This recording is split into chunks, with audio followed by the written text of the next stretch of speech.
Yeah, well, it's absolutely an honor here, Malcolm, to be part of this, little holy day special here at the Light Cellar. And Yeah, it was actually quite a interesting idea to talk, you know, to talk 45 minutes about one herb. that's amazing. It was, Let's deep dive.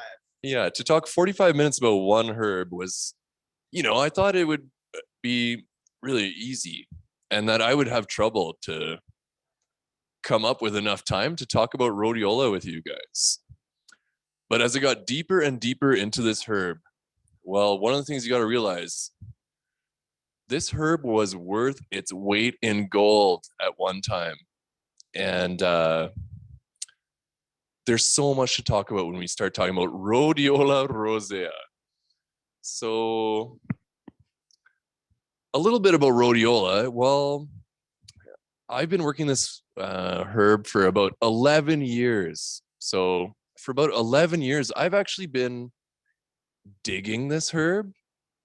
I've been cultivating this herb in my garden, and I've been using this herb as medicine for, yeah, just over a decade now. And one of the coolest things about this plant, well, it's a little succulent.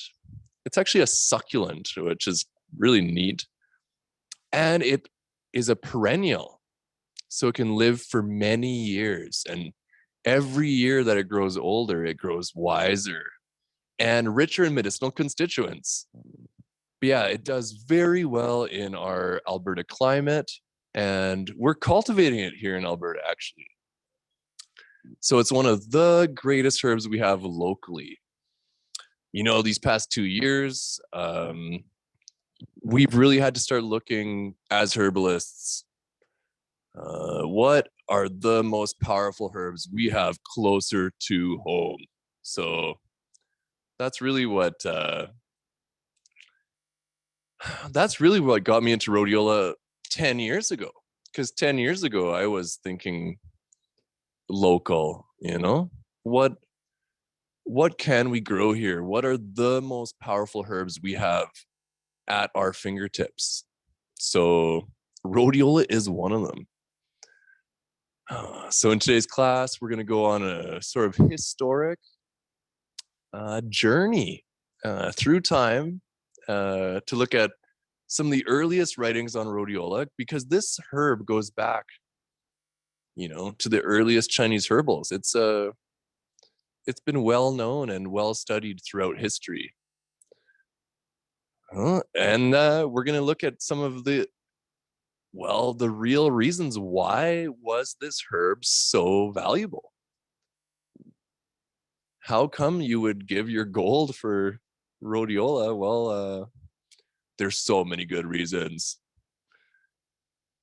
And we're going to look a little bit at, so we're going to be looking at those traditional kind of beliefs of what this herb did for, as well as some of the modern research. So rhodiola is one of the most researched herbs ever. So the science backing this herb up is phenomenal, beyond belief. So is everyone ready to get started? Woo! All right. So to start things off, perhaps we should give you a little taste of rhodiola. So I've got a really nice tea here. If you want to get some rhodiola roots, I suggest checking out the Light Cellar, because at the Light Cellar, this is Alberta grown rhodiola, which is what you want to look for. This is some of the most potent rhodiola in the world, Alberta rhodiola. The harshness of conditions creates stronger medicine. Yeah, wasn't it Gord? He tested some from China too, right? Just to compare. Really? I didn't know. Oh, okay. Yeah. No, I never heard this story. Yeah, we have a common friend, Gord, who was actually one of the initiators of the Alberta Rhodiola Growers Association, and just kickstarted this whole movement of people growing it here. And one of his earlier studies, he had found he had a source of some rhodiola from China, and he tested it for the Rosebins, which Denis will talk about. There were none in the Chinese.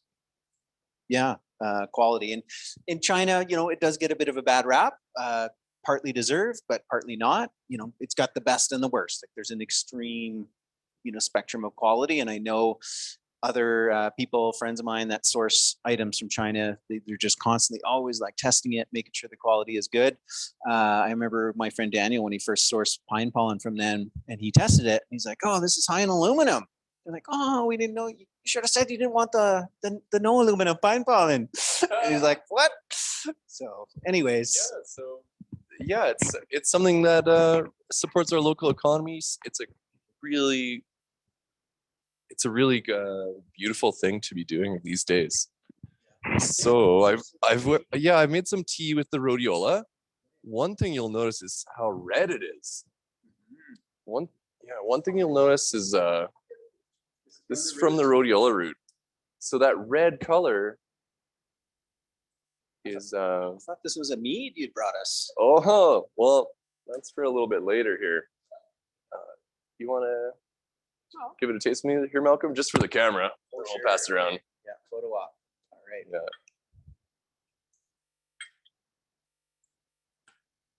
Yeah, very pleasant decoction. All right, cheers.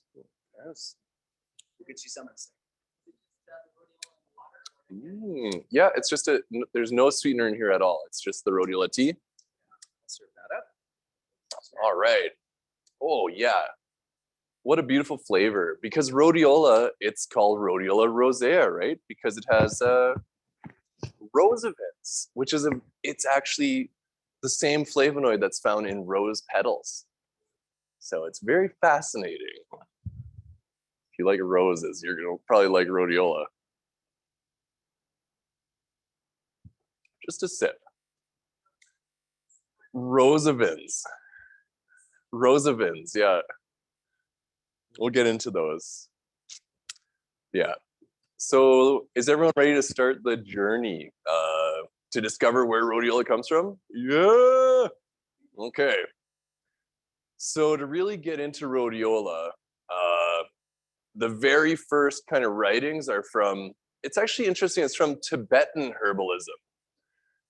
So rhodiola grows at very high altitudes in Tibet.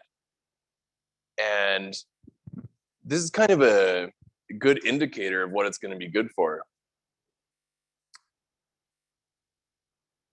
The extremely harsh climatic conditions of being a high altitude plant. Because of course, one day it could be plus 20, sunny, beautiful. Within overnight, it can be minus 30. Does that sound familiar to anyone? These are extremely harsh climactic conditions, like 50-degree swings in temperature. And because the plant can survive these extremities, well, that's where it gets all its medicinal action from. Well, that's the idea anyway. It has the power to adapt to its environment. And when we drink the rhodiola, it gives us the power to adapt to this environment as well. So this herb is meant for us to be consuming in Alberta. But yes, if we look at the Tibetan uses of rhodiola, and when I talk about Tibetan, it's actually in the Chinese herbs that they treasure it as well. So this is a quote from the Chinese herbs from Ron Tea Garden. So it is a tonic to increase vitality. Vitality. Like when we're talking about tonic herbs, we're talking about herbs that are tonifying to certain, energies in the body, but tonifying to vitality, that sounds like, I want to be as vital as I possibly can. Tonifying to vitality is very interesting. It is superb for strengthening the body and mind, resisting fatigue, resisting a lack of oxygen, for exposure to excessive radiation and for prolonging life. It's very interesting. The Tibetans very much prize rhodiola for actually increasing blood oxygenation. So at high altitudes, there's not as much oxygen, right? And so rhodiola was actually used in these extremely high altitudes to be able to breathe. But it is especially well known in Asia for increasing the intelligence of those who consume it regularly. It can improve a person's memory, power of concentration, and work efficiency. And no, it's all right here. It's all right here. Yeah. This is just the rhodiola root, yes. Consumption of a small amount of rhodiola extract significantly improves a person's capacity to absorb and utilize oxygen. This is a major key to the incredible benefits associated with the herb. When you consume rhodiola, we're talking about the Tibetan stuff, it is the same as inhaling pure oxygen.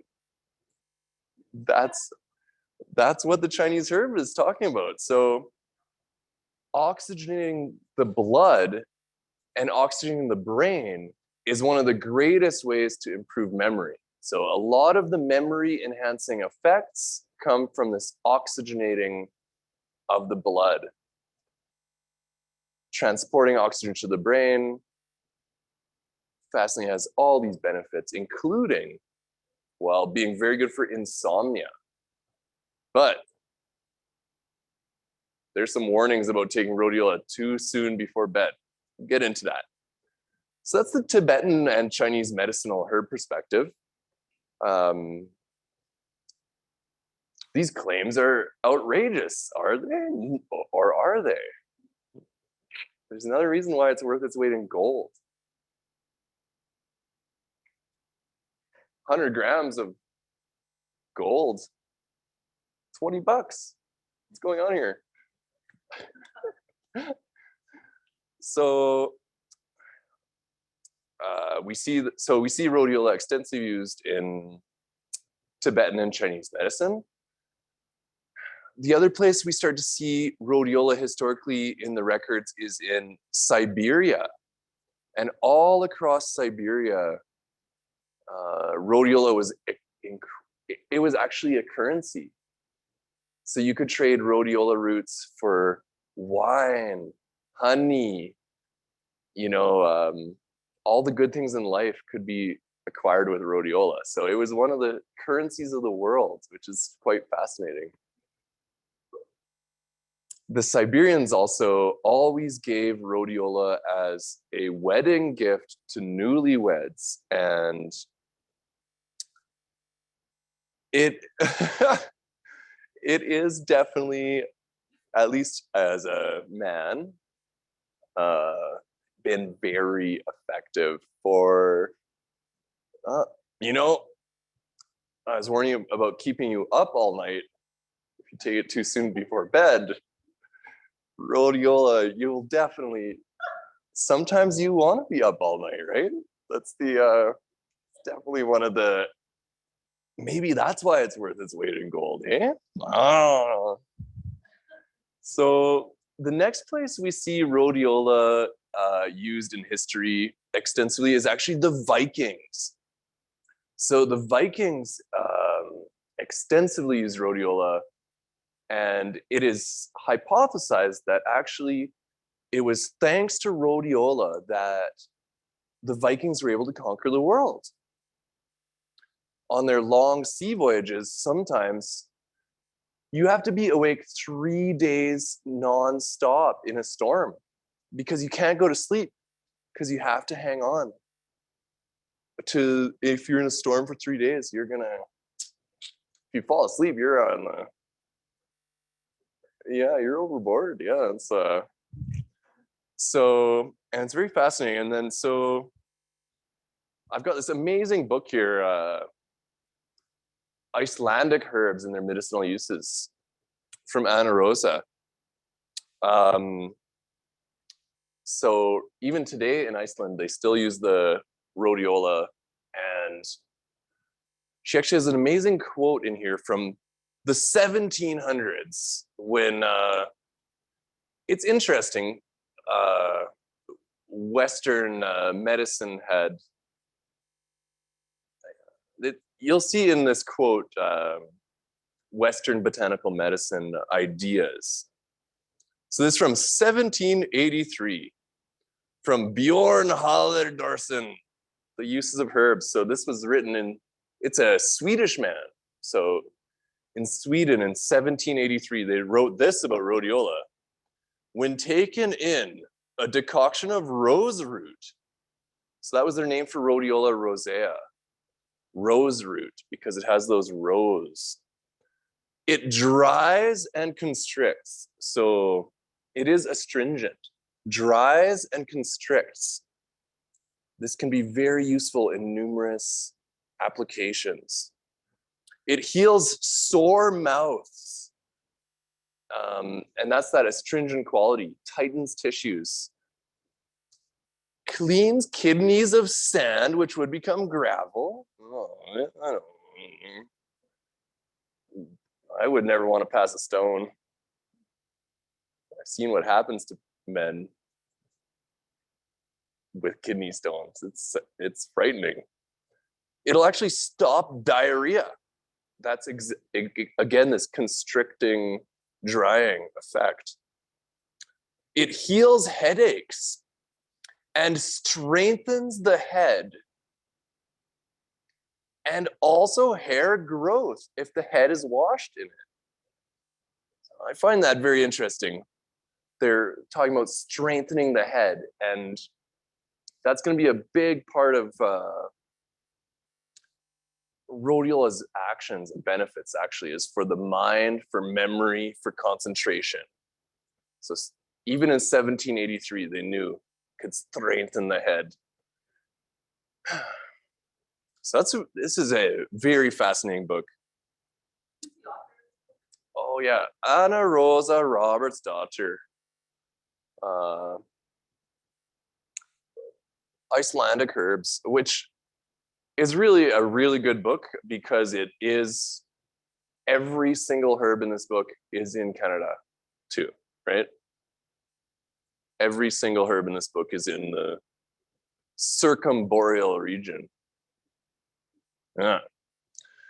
Okay, so yeah, we see its use by Tibetan people, Chinese people, Siberian people, Viking people.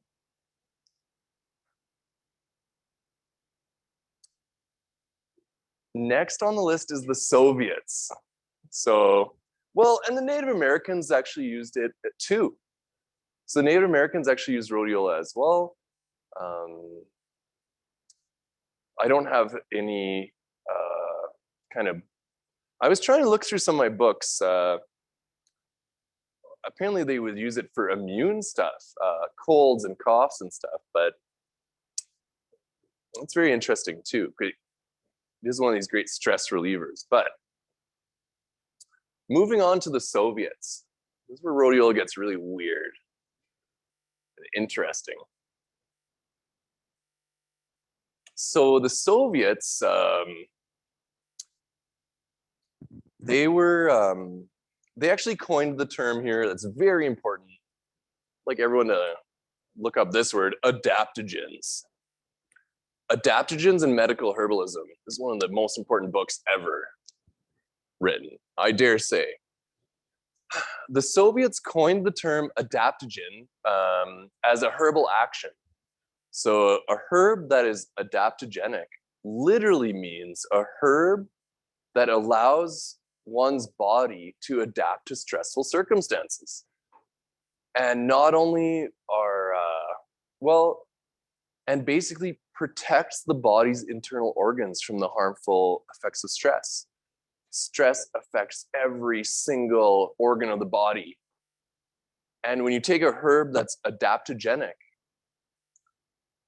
their research, which was pretty intense, proved, well, only certain herbs qualified as adaptogens. And across the world, these are the elite herbs. The most treasured herbs usually are adaptogens. So their studies were pretty wild, but basically what they were looking for, the Soviets were looking for herbs for their cosmonauts, actually. Herbs for the cosmonauts that were stimulants to the mind, but were not caffeine. They were looking for herbs that could cause enhanced focus, concentration, without being a caffeine-like stimulant, because they wanted to avoid the crash. You know, caffeine, you get high for a little while, crash. So they wanted to avoid that. And so all the adaptogen herbs are herbs that can enhance memory, can enhance focus, yet without that very dangerous, because you'd literally maybe crash your spaceship. So there's very few herbs that are adaptogens, but rhodiola was one of the ones that they started studying extensively. They found out all sorts of things about it. So the studies they were doing were terrible, though. They would literally subject their subjects to extreme circumstances. Well, there's a few good studies, right? But in one such study, everyone that took the rhodiola survived, and everyone that didn't take the rhodiola died in one of their studies. And that was studying extreme radiation. So that's pretty cool. It's pretty cool. But yeah, literally might, yeah, they found it could increase work efficiency and all these things. So it became very popular.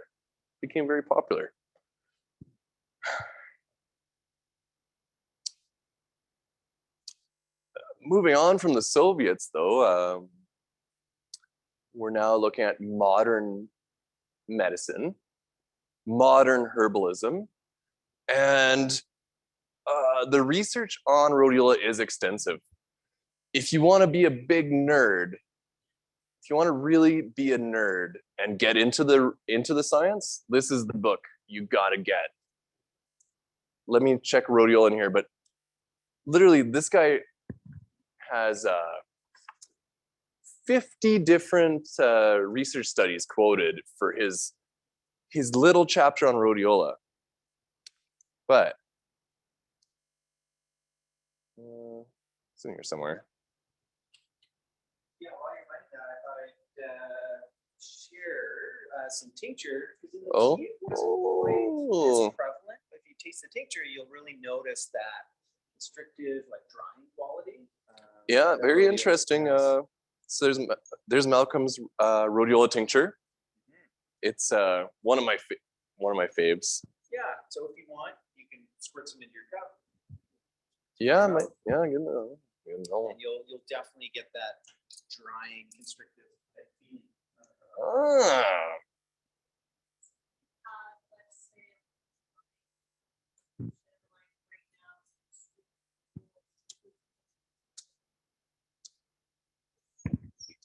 Okay, so that's a good question. Right now in Calgary, we are Calgary's a very dry place. Yeah, Calgary is a very dry place. And do we need more astringency? Do we need more drying, astringent, tonifying herbs? In certain cases, yes. It's part of your constitution, your bodily constitution. To bring harmony to the rhodiola root, though, it's good to mix it with something sweet. So that's what, yeah, either add a little honey. Oh, we'll pass it around next. Yeah. But yeah, if you want to be a big nerd, check out this. And we're going to send you a bunch of resources too to read up more on rhodiola. It's amazing. Everything they've studied. So I've got another really good book here, highly recommended. Herbal Antibiotics. Yes, by the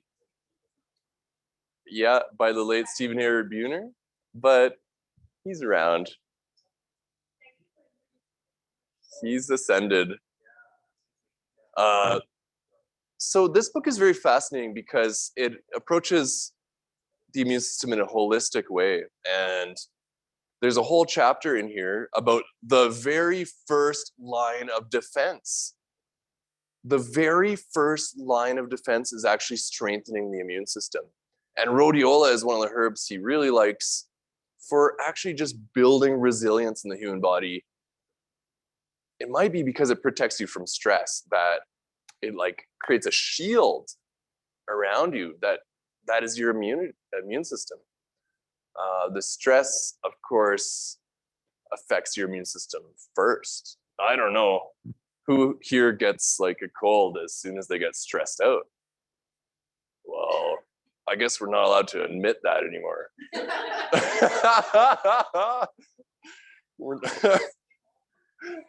Yeah, first, I know, there's a few, all sorts of things happen in the body when we get stressed, right? I know for me, my digestion, I just can't digest anything. When I'm stressed, I have no appetite, don't want to eat anything. Rhodiola actually can give you a lot of appetite. It's a very interesting herb. So I'll just read for you from Stephen Hayward Buhner's book here, which actually summarizes the research. So all of these herbal actions and qualities have been,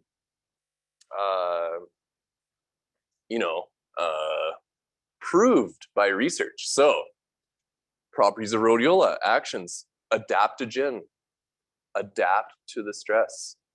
The stress can still be there. It's not going to affect you as much. Adrenal protectant. That goes hand in hand, right? The C word, cancer, anti-cancer. That's to do with the immune system as well. It has to do with stress. It's actually been proven to be very effective. Rhodiola. Antidepressant. That sounds like a pretty important one. Anti-fatigue. Geez, we're hitting all these. Are we? I mean, these are all hidden little bells, right? And strong antioxidant, anti-stressor, cardiotonic, so really good for the heart. Endocrine tonic, really good for all the hormonal glandular systems, right? That endocrine system is, your HPA axis, right? Your brain, pituitary, adrenals. So that's like dopamine, serotonin, happiness in your brain. Thyroid, as part of your endocrine system. Oh yeah, there's more going on here in the gut. I don't know about any of those. I only know about these ones. So, the endocrine system, definitely. Is that why they would give it for a honeymoon gift? For me, it's one of the reasons I love it. But yes, it's an immune tonic, a mental stimulant. So this is where you have to be careful with rhodiola, taking it too late at night, because it can actually keep you up. It can actually, your brain is just going to be like worrying with, and you might start to get little projects done you never thought you would, but you're also not going to be very ready for the next day, if you know what I mean. So be careful of taking it too late at night, especially just sensitive people. Certain people are more sensitive to stimulants like that than others, right? But at the same time, conversely, and this is so fascinating, is the rhodiola is actually very good for insomnia conditions. And that has to do with how it protects the nervous system from stress. And so mental stimulant, muscular stimulant. So rhodiola can actually make you stronger. That has another thing to do with the nervous system. Yeah, and then here it is, nervous system tonic, neural protectant. So those are the actions and properties of rhodiola. Is everyone like just realizing how important this is? This is and we have it in Alberta. That's the amazing thing. So used to treat, so these are like indications. If you have any of these conditions, you probably want to start taking rhodiola. So used to treat brain fog. Who's got that around here? Chronic disease conditions with depression, chronic fatigue syndrome, chronic long-term fatigue, low immune function, nervous exhaustion, recurrent infections. So rhodiola can be used to accelerate recovery from debilitating conditions and long-term illness. Yeah, that's pretty heavy duty. I know. It's exactly what we're all kind of going through here as a society. Is there a promise in rhodiola? If we start to truly value this herb and start to truly value what our landscape has to offer, like product of Alberta, best of the best, will we become like the Vikings? Are we destined to do great things for the world? Perhaps. A province of superhumans, immune from fatigue, immune from fatigue, immune from mental fog, immune from adrenal fatigue. What would happen to our economy? What would happen to our society? What would happen to our love relationships and things? Well, there's only one way to find out, everyone. We got to start drinking this stuff galore. Well, so yeah. Okay, next thing we're going to pass around, I've got so this is a rhodiola tincture that I made. It's actually with roots from an 11-year-old plant. So I dug these roots myself from a friend's farm, and each year the rhodiola grows older, it grows wiser, and it actually gets stronger in medicinal compounds. So this is like a super private reserve because I don't know how much of this is actually available out there. I've got some in my garden that's quite a few years old. Yeah, we're gonna, let's see. You want a little taste of that too? Sure. Oh my God. What? Good. So this actually has honey in it too. So it has honey in it too, which is yeah, this batch is my private reserve 11-year-old rhodiola. Yeah, so that honey, like you said, kind of helps balance some of that dryness. Yes, the honey balances the astringency.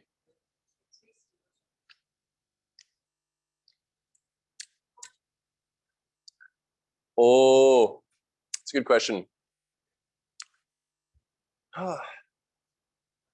Yeah, I'd have to do the math, but it's actually very minimal. It's like 100 mils of honey for 30 jars. So what's 30 divided by 100 again? Yeah, so it's like it's not very much honey in there, but just enough to like bring balance and harmony to the flavor. Well, what does the future hold? Well, and you know, I really started getting into, you know,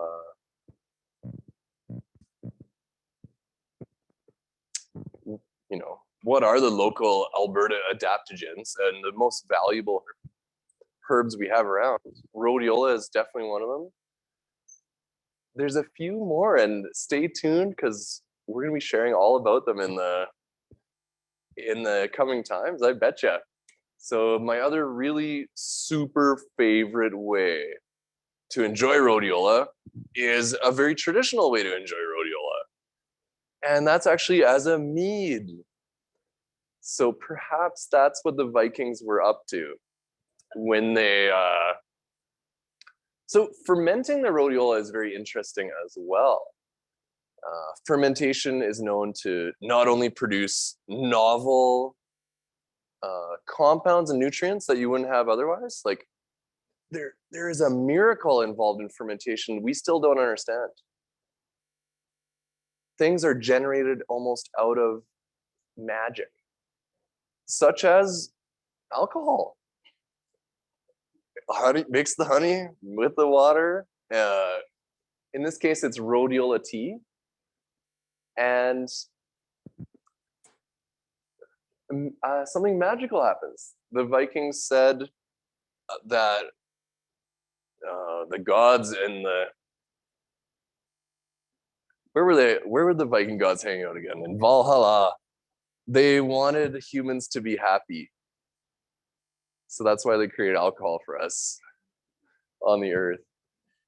And yeah, so from the rhodiola tea too, when it gets fermented, it goes through a very interesting transformation. Yeah, it starts off like red like this, then it turns gold. So that's curious.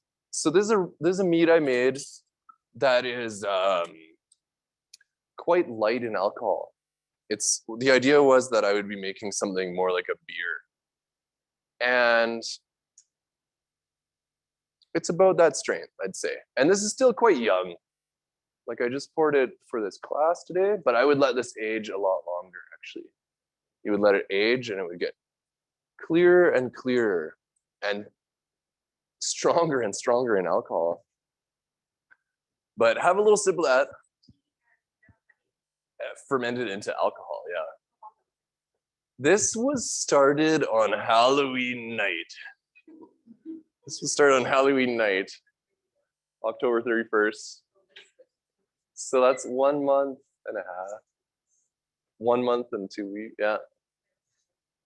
But yeah, skål everyone. This is probably how the Vikings actually enjoyed their rhodiola, because yeah, they were fermenting also purifies the water, right? Makes it safe to drink. Yeah, skål to all of our ancestors. We're probably here thanks to rhodiola. It's something that is part of our ancestors for a lot of us, I'm sure.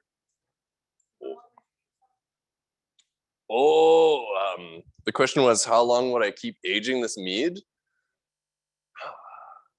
Until well, you taste how sweet it is. So there's still some fermentation occurring. So it would become more and more dry, higher in alcohol, and also clearer and clearer, so that it wouldn't be cloudy. But yeah, I'd say if you want to learn about mead making, you got to stay tuned for some mead making classes here. To learn the art of it is easy, but there are all sorts of nuances. I'm sure you're gonna have some of those coming up in the new year here, Malcolm. Yes. Okay, I guess, but now, yeah, that's my rhodiola class for you. we're going to be sending you some more information and the recording of this video, right? Yeah. One thing I find fascinating about rhodiola, and think of your questions now if you got anything else to learn about rhodiola from Denis here. This is in the Boreal Herbal. The Boreal Herbal has rhodiola. It does. Oh. Beverly Gray. And so we're very curious here. So she talks about being great for athletes, good athletes herb. It's that oxygen utilization, it's a kind of recovery, that muscle stimulant, all that. Oh. You talked a little bit about like depression. I was thinking, oh, it's so interesting because it is so polar, so Nordic countries. Nordic countries. But here's the thing, though. It says rhodiola has a more stimulating effect in small amounts and a more sedative effect in larger amounts. Isn't that curious? Oh, interesting. Yeah. Right? Now, then it really begs the question, what's a smaller amount and what's a larger amount? But in your own experimentation, you can kind of play with that. See if that is true. Yeah, we're all feeling relaxed. I know it is a nervous system tonic for sure. Yeah. Relaxing the muscles, and when your muscles are relaxed is actually when your greatest strength. You can be the strongest you could be. If your muscles are tight, they're not. I mean, the more relaxed you are, the stronger you are.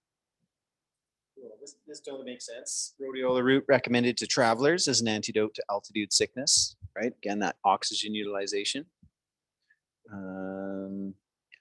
Here's another question over here.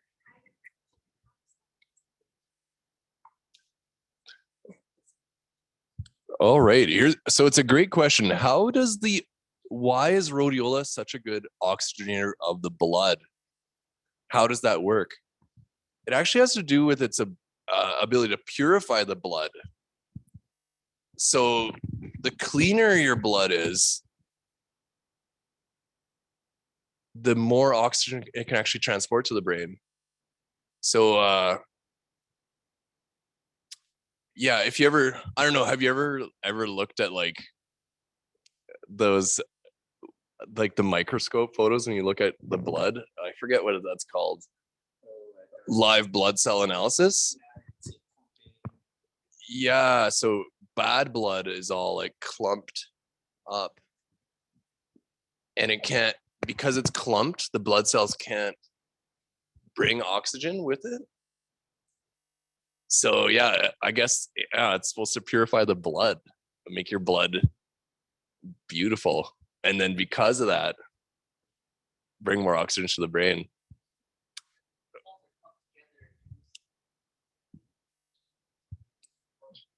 Exactly. When the blood is all clumped up, there's no surface area to absorb oxygen. So that's one of the aspects. The other aspect, of course, is it actually is a respiratory. It actually can be very good for respiratory as well. Stress, when it affects you, can really affect the respiratory system. So when you're not stressed, you can actually like take bigger, deeper breaths. I don't know. Those are some of my theories anyway. Oh. It's oxygenating the blood, yeah. Peripheral neuropathy. Fascinating. Yeah, a circulatory stimulant in some ways. Yeah. And maybe that's why they love it in these high alpine conditions, because you need a herb like that up there. All right. Well, I wonder, is there questions coming in online? Or yes, it helps with radiation. Absolutely true. We kind of touched on that. The Russians were studying extreme radiation on people. And that's the ones that survived were the ones that took rhodiola. And so it's one of the classes, the herbs that's called a radioprotective herb. Can protect you from radiation. And there's a number of these herbs, and this might be the most exciting frontier in herbalism right now. Radioprotective herbs. Herbs that when you take them internally can shield you from radiation. And not only is this, you know, well, we're in a strange world right now where we're getting irradiated by all sorts of things, cell phones, and not only that, but people's thoughts and things. So it can actually protect you from that too. It's pretty cool. It's pretty cool. But yeah, it's one of those things that can actually shield you. And the science is still kind of brand new on this radioprotective action of herbs. How do they work? But one theory is that these herbs are actually rich in noble metals in the organic form, so that you're actually, when you're consuming them, your body absorbs them, these metallic compounds start circulating in your bloodstream, start circulating in your heart, and from your heart is where your great electromagnetic field is generated. So it actually creates a stronger electromagnetic field from the human body itself, which is super exciting kind of research. Okay. Another question from the audience, yeah?